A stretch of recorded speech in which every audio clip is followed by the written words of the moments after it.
Hello viewers, welcome to another video. Today I want to talk about Queen Amina, the warrior princess. If you are new to this channel, please subscribe to this channel, like, and drop your opinion and comment on the comment box below. Thank you. Amina was a Hausa warrior queen of the city-state of Zazzau, present-day city of Zaria in Kaduna State, Nigeria.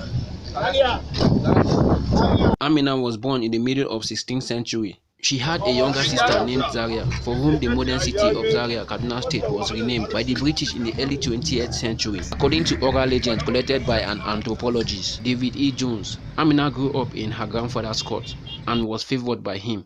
He carried her around the court and instructed her carefully in political and military matters. When she was 16 years old, Amina was named Magajia and was given 40 female slaves. From her early age, Amina had a number of suitors attempting to marry her. Attempts to gain her hand include a daily offer of 10 slaves for Makama and 50 male slaves and 50 female slaves, as well as 50 bags of white and blue clothes from the Emir of Kano. Welcome to Zaria City.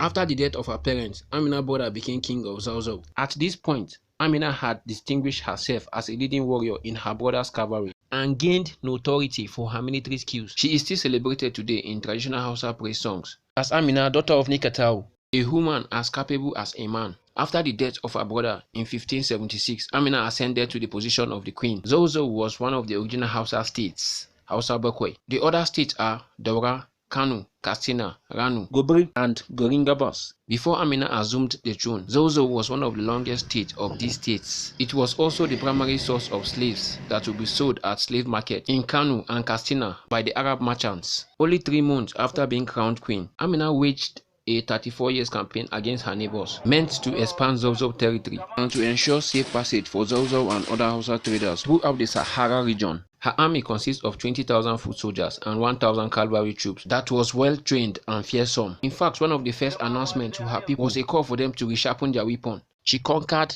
large stretch of land as far as Wararafa and Nupe. At that time, Amina dominated the entire area along with associated trade routes connecting the western Sudan with Egypt on the east and Mali in the north. In keeping with the customs of times, she collected tribute of kola nuts and male slaves from her subject cities.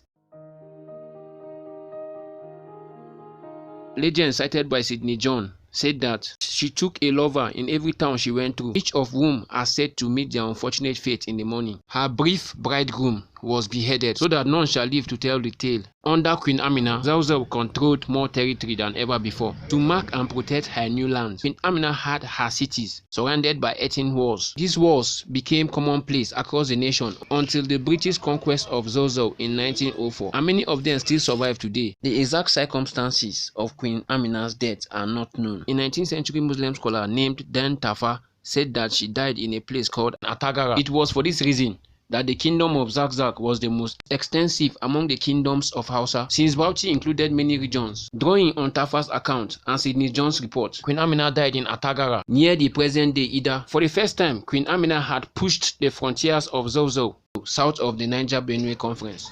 Hello guys, I'm live in Zaria City. This is Kofan Luka. So for more videos like this, please subscribe to my channel. Drop your comment and opinion in the comment box below.